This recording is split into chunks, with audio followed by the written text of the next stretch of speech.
Good morning बच्चों, मैं Sanjay sir आज अपने चैनल के माध्यम से क्लास 11th फिजिक्स में चैप्टर नंबर 2 से चैप्टर है हमारा त्रुटि विश्लेषण अर्थात एरर एनालिसिस। एरर एनालिसिस से एक टॉपिक लेकर आया हूँ, त्रुटियों का संयोजन अर्थात कॉम्बिनेशन ऑफ एरर। बच्चों ये कॉम्बिनेशन ऑफ एरर जो है बहुत ही इम्पोर्टेंट है, इसको बहुत अच्छे से समझ लेना है क्योंकि जितने भी इस चैप्टर में न्यूमेरिकल्स हैं वो सब की सब न्यूमेरिकल इसी टॉपिक पर बेस्ड हैं। यानी कि इसमें जो इस टॉपिक में हम जो फॉर्मूला बनाएंगे उसी फॉर्मूले के माध्यम से सभी न्यूमेरिकल सोल्व होंगे। ठीक है बच्चों, तो इसलिए इस टॉपिक को बहुत ही प्यार से बहुत अच्छे तरीके से समझ लेना और कहीं पर भी अगर कोई प्रॉब्लम आती है तो आप हमें कमेंट बॉक्स में लिखकर या फिर व्हाट्सएप के माध्यम से या कॉल के माध्यम से आप हमें बता सकते हैं। आपकी समस्या का निदान जरूर किया जाएगा। ठीक है बच्चों, और आप यदि आपने हमारा चैनल सब्सक्राइब नहीं किया है तो हमारे चैनल को सब्सक्राइब कर लें, लाइक करें और ज़्यादा से ज़्यादा वीडियो को शेयर करें। ठीक है बच्चों, तो चलते हैं इसमें। बेटा त्रुटियों का संयोजन, अगर हम त्रुटियों के संयोजन की बात करें तो हम जानते हैं कि जितनी भी भौतिक राशियां हैं, यानी कि सभी की बात नहीं करेंगे, केवल हम व्युत्पन्न भौतिक राशियों की बात करेंगे। तो कुछ जो व्युत्पन्न भौतिक राशियां हैं ये अन्य भौतिक राशियों से मिलकर बनी हुई होती हैं। ठीक है, जैसे एक फॉर्मूले की बात करते हैं, जैसे एक ये भौतिक राशि है, हम घनत्व की बात करें, घनत्व। ठीक है बेटा, कोई सा भी एक व्युत्पन्न राशि ले लें, ये जरूरी नहीं है कि घनत्व लिया हमने, आप बल भी ले सकते हैं, वर्क की कार्य की भी बात कर सकते हैं यहाँ पर। ठीक है, बलागुण की भी बात की जा सकती है। तो हम बात कर रहे हैं यहाँ पर घनत्व की। तो घनत्व जो बराबर होता है, इसका जो फॉर्मूला होता है वो होता है द्रव्यमान। क्या होता है? द्रव्यमान। ठीक है, द्रव्यमान बटे आयतन। बेटा द्रव्यमान बटे आयतन होता है। ठीक है नहीं? अब यहाँ पर देखो ये भौतिक राशि हमारी घनत्व है। ये भौतिक राशि घनत्व अन्य दो भौतिक राशियों से मिलकर बनी है। कौन कौन सी हैं? एक द्रव्यमान है और एक आयतन है। ठीक है, अब जब हम त्रुटियों के संयोजन की बात करेंगे तो इन दोनों भौतिक राशियों की माप अलग अलग करेंगे। जैसे द्रव्यमान की अलग मापेंगे और आयतन को हम अलग मापेंगे, तो उनके मापने पे त्रुटियां भी इनकी कैसी आएंगी? अलग अलग आएंगी। ठीक है, फिर हम इसको क्या करेंगे? संयोजित कर देंगे। तो जब संयोजित करके जो त्रुटि निकलेगी उसी को कहते हैं हम त्रुटियों का संयोजन अर्थात कॉम्बिनेशन ऑफ एरर्स। ठीक है बच्चों, तो अब इसको हम समझते हैं। तो ये त्रुटियों का जो संयोजन है 4 प्रकार से होता है। एक तो योग में होता है जब हम जोड़ते हैं उसमें, फिर दूसरा अंतर यानी कि जब घटाते हैं तो उसमें, तीसरा गुणा करने में, तो चौथा होता है हमारा भाग करने में। तो पहला जो त्रुटि है, तो पहली त्रुटि हम किस में बात करेंगे? पहली त्रुटि है हमारी योग में। ठीक है, योग में त्रुटि, योग में त्रुटि। ठीक है बेटा, योग में त्रुटि की बात करेंगे। तो योग में जो त्रुटि है वो किस प्रकार से होगी? देखो बेटा, अभी मैंने बताया कि जो घनत्व है एक भौतिक राशि है, ये 2 अन्य भौतिक राशियों से मिलकर बनी है। ठीक है, तो इसी प्रकार से यहाँ पर हम समझेंगे कि योग में त्रुटि मान लेंगे इसमें कि हमने मान लिया। ठीक है, क्या करा हमने? मान लिया। क्या माना हमने? कि जो जेड है ये एक भौतिक राशि है और ये जो जेड भौतिक राशि है ये 2 अन्य भौतिक राशियों से मिलकर बना है, ए प्लस बी। ए और बी जो हैं ये कैसी हैं? अन्य भौतिक राशियां हैं। ठीक है बेटा, अन्य भौतिक राशियां। तो जेड इज इक्वल टू कितना हो गया? ए प्लस बी। ये जेड भौतिक राशि 2 अन्य ए और बी भौतिक राशियों से मिलकर बना है। ठीक है, मिलकर बनी है, तो कितना हो गया? जेड बराबर ए प्लस बी। योग की बात कर रहे हैं तो इसलिए हमने योग का ही फॉर्मूला यहाँ लिया है। ठीक है, अब इसमें जो ए है और बी है इसकी जो निरपेक्ष त्रुटियां हैं, इसकी अगर हम बात करें यहाँ पर तो हमने मान लिया कि इसकी निरपेक्ष त्रुटियां कितनी हैं? ए तथा बी की। ए तथा बी की क्या है? निरपेक्ष त्रुटियां। निरपेक्ष त्रुटियां, जो इसकी निरपेक्ष त्रुटियां हैं वो क्या है? डेल्टा ए और डेल्टा बी, ये हमने मान लिया। ठीक है बेटा, डेल्टा ए और डेल्टा बी क्या है? इनकी निरपेक्ष त्रुटियां हैं। इसी प्रकार से जेड की जो है वो जेड की निरपेक्ष त्रुटि कितनी हो? डेल्टा जेड हो।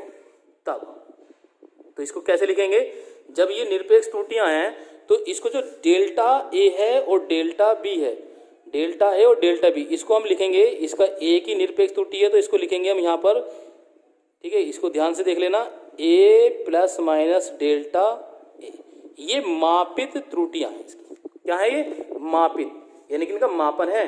हमने मान लिया कि ए और बी जो निरपेक्ष त्रुटियां हैं इनकी वो कितनी है, A plus minus delta A, ठीक है, B plus minus delta B, ये हो जाएंगी इसके मापन में निरपेक्ष त्रुटियां। तो मापन में निरपेक्ष त्रुटियां कितनी हो जाएंगी, जेड की तो हो जाएगी Z plus minus delta Z, ठीक है, ये जेड की हो गई। जेड के मापन में जो निरपेक्ष त्रुटि है वो इतनी हो जाएगी। और ए के मापन में कितनी हो जाएगी, ए के मापन में इसके देखो इस वाले के कितना हो जाएगा, ए प्लस माइनस डेल्टा ए, ठीक है, प्लस बी के मापन में कितनी हो जाएगी, B plus minus delta B, ये मापन में निरपेक्ष त्रुटियां हैं, ठीक है बेटा। अब देखो ये जो मापित राशियां थी हमारी डेल्टा ए डेल्टा बी, ये हमने मापन में देख लिया, इसके निरपेक्ष त्रुटि हो गई हमारे पास A plus minus delta A और plus B plus minus delta B. अब इसमें आगे बात करते हैं, तो आगे अब देखो क्या करेंगे, इसमें ये जो प्लस वाले हैं इन प्लस वालों को एक साथ ले लेते हैं और इन प्लस माइनस वालों को एक साथ ले लेते हैं। तो देखो Z plus minus delta Z बराबर ए प्लस बी, ए के साथ में क्या ले लिया हमने, प्लस बी, इसको अलग ब्रैकेट में लिख दिया। अब देखो प्लस माइनस डेल्टा ए, क्या है, प्लस माइनस डेल्टा ए और प्लस माइनस डेल्टा बी को हमने एक साथ लिख दिया, ठीक है बेटा। अब देखो ए प्लस बी, ऊपर देखो जेड बराबर ए प्लस बी था, इसको हमने समीकरण नंबर 1 मान लिया, ठीक है बेटा। क्या मान लिया हमने इसको, समीकरण नंबर 1। तो यहाँ से समीकरण नंबर 1 से ए प्लस बी की जगह हमने जेड रख देंगे, तो हो जाएगा Z plus minus delta Z बराबर Z plus minus delta A plus minus delta A, ठीक है बेटा, ये हो जाएगा। अब देखो ये जो जेड है ये जेड से जेड कट जाएगा यहाँ पर, ठीक है, नहीं जेड से जेड क्या हो जाएगा, कैंसिल हो जाएगा। तो बचेगा क्या हमारे पास बचेगा प्लस माइनस का डेल्टा जेड बराबर प्लस माइनस का delta A plus minus delta B, ठीक है, ये बी है, डेल्टा बी प्लस माइनस का डेल्टा ए प्लस माइनस का डेल्टा बी। देखो बेटा अगर इसको हम अधिकतम रूप में लिखेंगे, यानी कि जेड के मान में अधिकतम निरपेक्ष त्रुटि की अगर हम बात करेंगे, किसके, जेड के मान में, ठीक है, क्या अधिकतम अधिकतम निरपेक्ष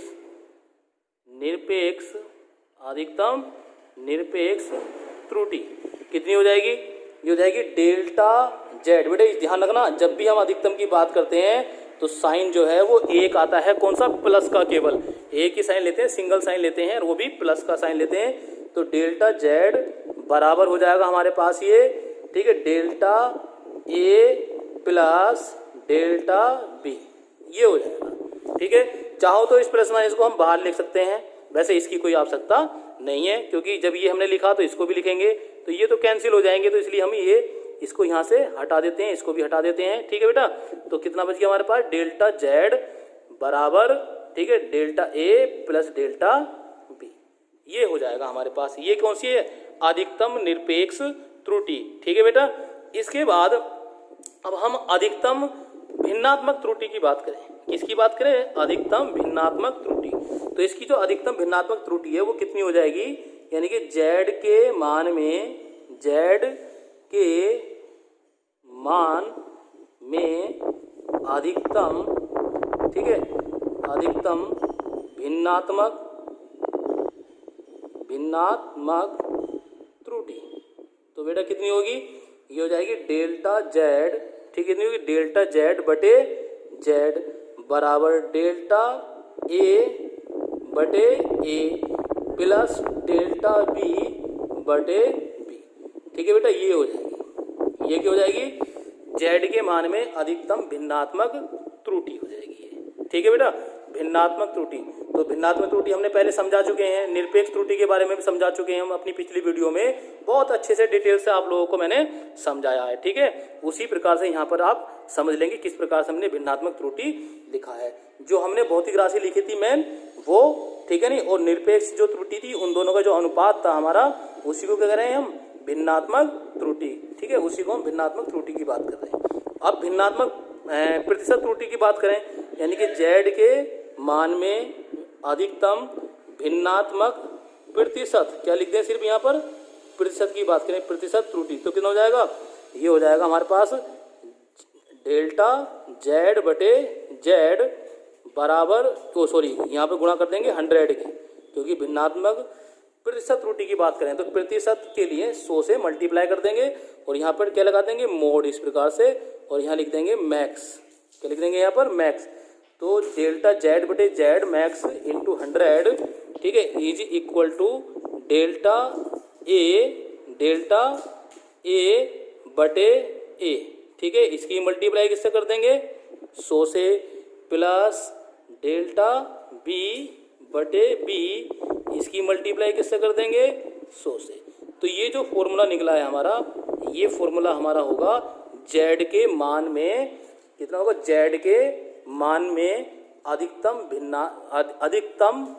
प्रतिशत त्रुटि, यानी कि अधिकतम भिन्नात्मक प्रतिशत त्रुटि का ये फॉर्मूला बन जाएगा। यही फॉर्मूला मैन है, इसी फॉर्मूले के आधार पर हम न्यूमेरिकल करेंगे। कुछ न्यूमेरिकल्स में ये वाले फॉर्मूले भी लगेगा ऊपर का भी, और ये फॉर्मूला ज़्यादातर हम यूज करते हैं बच्चों, ठीक है, ये आपको समझ में आ गया होगा। अब आगे देखिए, ठीक है, आगे किस प्रकार से होगा कि अंतर में त्रुटि की बात करते हैं हम, ठीक है, तो अब उसको हम बोर्ड पे लेके चलते हैं। आपको बहुत ही इंपॉर्टेंट है, इसको समझ लेना।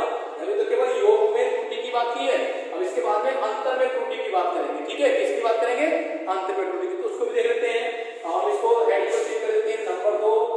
नंबर दो क्या है, योग की जगह क्या लिख देंगे हम,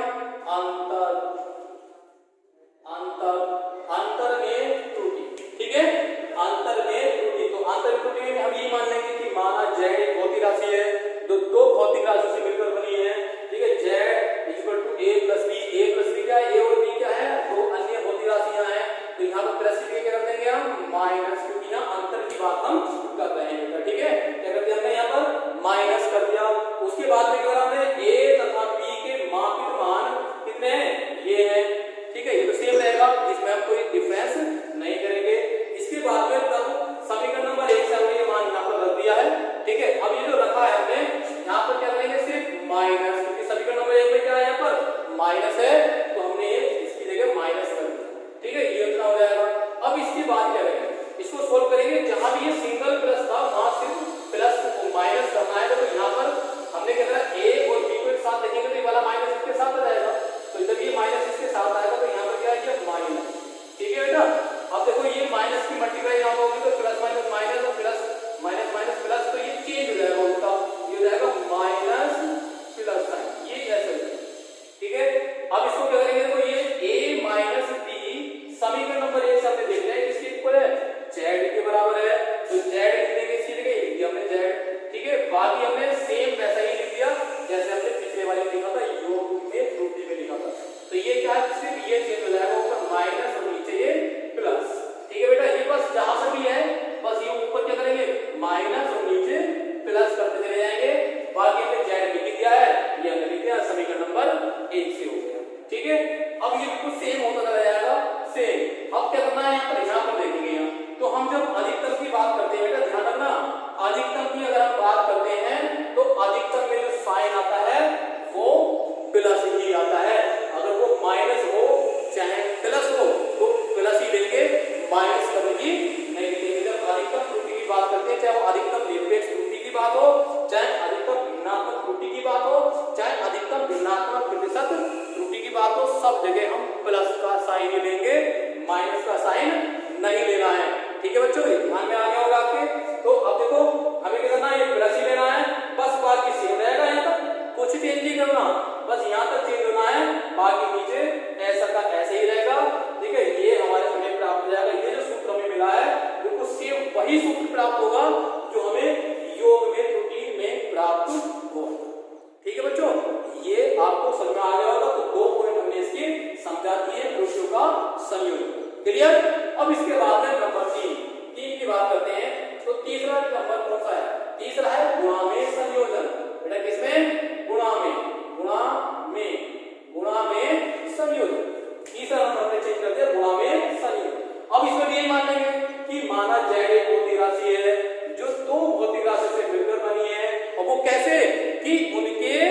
अनुपात में है। किनके अनुपात में? कोई दो भौतिक राशि है, सॉरी अनुपात की बात नहीं, सॉरी यहाँ पर गुणा की बात चल रही है। तो किसमें? गुणा में है। तो किसमें? दो भौतिक राशियों के गुणन से बनी है, तो ए गुणा बी यानी कि ए बी। इसका क्या हो जाएगा? ये बराबर A B, Z equal to A गुणा बी बराबर ए बी से मिलकर बनी। इसको हम बना दिया समीकरण नंबर 1। अब देखो जहां पर भी प्लस था या माइनस था वहां गुणा करना है, हमें क्या करना है? गुणा करना है। तो थोड़ा सा चेंज हो जाएगा इसमें। ये लिखेंगे ए तथा बी के मापित मान ये है, ठीक है। ए बी क्या है? निरपेक्ष त्रुटियां हैं, सेम समीकरण नंबर 1 से जेड बराबर इतना ये। तो बस यहाँ पर माइनस करना, पहले प्लस की जगह माइनस किया था, अब गुणा की बात चल रही है तो क्या कर देंगे? यहाँ गुणा का साइन, ठीक है बेटा। अब क्या करेंगे? इनकी मल्टीप्लाई कर देंगे। दो ब्रैकेट बन गए हमारे, दो चीज ब्रैकेट में बन गए। देखो एक ये टर्म है, एक ये टर्म है, इन दोनों की मल्टीप्लाई करेंगे। पहले इसकी मल्टीप्लाई इन दोनों में, फिर इसकी मल्टीप्लाई इन दोनों में, इस प्रकार से करते हैं ना। तो ये मल्टीप्लाई वाला थोड़ा सा चेंज हो जाएगा, तो इसको यहाँ पर हम देख लेंगे, ठीक है बेटा। बाकी सेम आ जाएगा वही। देखो कितना है, ये तो ऐसे ही रहेगा, इसको ऐसे किस रखना है? ये देखो ए की मल्टीप्लाई इसमें करेंगे तो कितना जाएगा? ए बी, ए की इसमें करेंगे तो कितना जाएगा? ए की इसमें करेंगे तो ये हो जाएगा प्लस माइनस ए इंटू डेल्टा बी, ठीक है बेटा। अब इसकी करेंगे इसमें तो ये हो जाएगा plus minus B into delta A, ठीक है बेटा।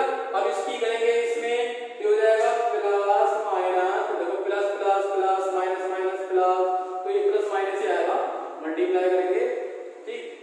तो कितना जाएगा? ये जाएगा delta A into delta B, delta A into delta B हो जाएगा।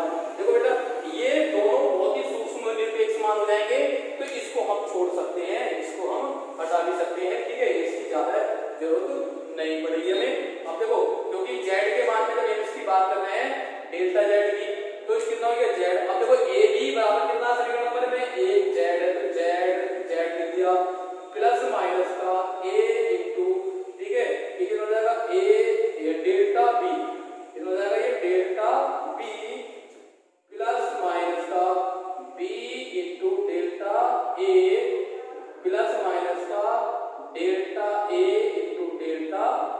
बेटा यहाँ तक तो समझ में आ गया होगा आपके, ठीक है। इसको मैं भी रब कर देता हूँ नीचे वाली लाइन को, ठीक है। अब हम वहीं पहुंचेंगे, बिल्कुल सेम यही वाली टर्म हमारी निकल कर यहाँ से आई। तो बेटा अब क्या करना है इसमें? देखो इसमें अब क्या करना है कि ये तो हमारे पास मान प्राप्त हो गए। अब देखो मैंने बताया था कि ये क्या अति सूक्ष्म है ये, तो ये क्या है? यहाँ पे लिख देंगे कि जेड, उसको लिख देंगे कि delta A into delta B अति सूक्ष्म मापन है। कैसा? ये अति सूक्ष्म मापन है, ठीक है। इसे छोड़ने पर, इसको हम छोड़ दें, ठीक है बेटा। तो कितना हो जाएगा? यहाँ पर ये जेड से जेड काट देंगे तो बचेगा प्लस माइनस का डेल्टा जेड बराबर ये बचेगा प्लस माइनस का A into delta B plus minus का बी इंटू डेल्टा ए, ठीक है बेटा। ये बचेगा, इसे छोड़ दिया और ये जेड से जेड कट गया। अब क्या करना है? देखो इस पक्ष में जेड से भाग कर दो, ठीक है। अब देखो ये हमें प्राप्त हो गया, नहीं ऐसा कैसा प्राप्त हो गया? यहाँ पर कर देंगे ए बी से भाग कर देंगे, तो इस वाली लाइन को हम यहाँ से हटा देंगे बेटा, ठीक है। और हमें प्राप्त हो जाएगी ये लाइन। देखो कैसे हो जाएगी ये वाली लाइन प्राप्त में? लिख देंगे कि ये कौन सा पक्ष है? ये दायां है और ये बायां। बाएं पक्ष में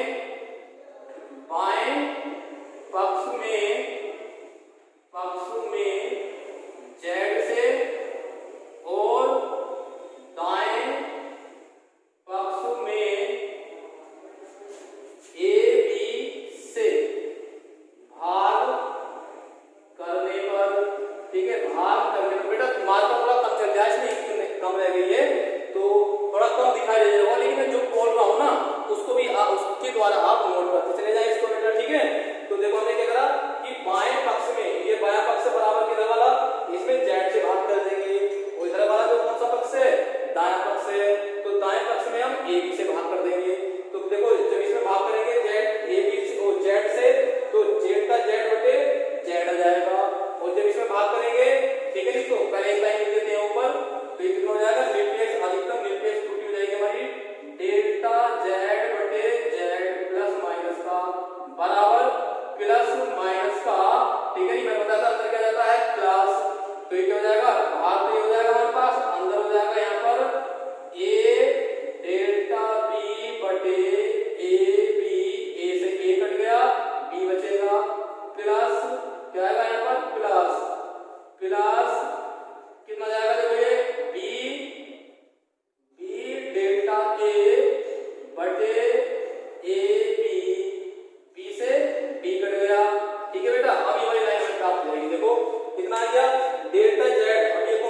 प्राप्त हो गया हमें। ये क्या हो गया हमें, जेड के मान में अधिकतम भिन्नात्मक त्रुटि प्राप्त हो गई है बेटा। अब देखो जेड के मान में अधिकतम प्रतिशत त्रुटि की बात करें तो बिल्कुल ये हमने पहले निकाला ही था, तो इसके द्वारा ये आया था प्राप्त होता, क्या करना हमें 100 से मल्टीप्लाई करनी है बस, तो ये सूत्र भी प्राप्त हो गया। तो ये सूत्र कितना मैन है, ये सूत्र बहुत ही ज्यादा मैन हो जाता है बेटा। ये सूत्र है जिसके द्वारा हम इसके जितने भी न्यूमेरिकल हैं वो सबके सब सोल्व करेंगे, ठीक है। अब बात ये गुणनखंड त्रुटि हो गई, अब क्या भाग में त्रुटि की बात करेंगे। तो हम अपनी आने वाली जो नेक्स्ट वीडियो है उसमें भाग में त्रुटि की बात करेंगे, उसमें समझाएंगे, उसको समझाने के बाद में फिर न्यूमेरिकल देने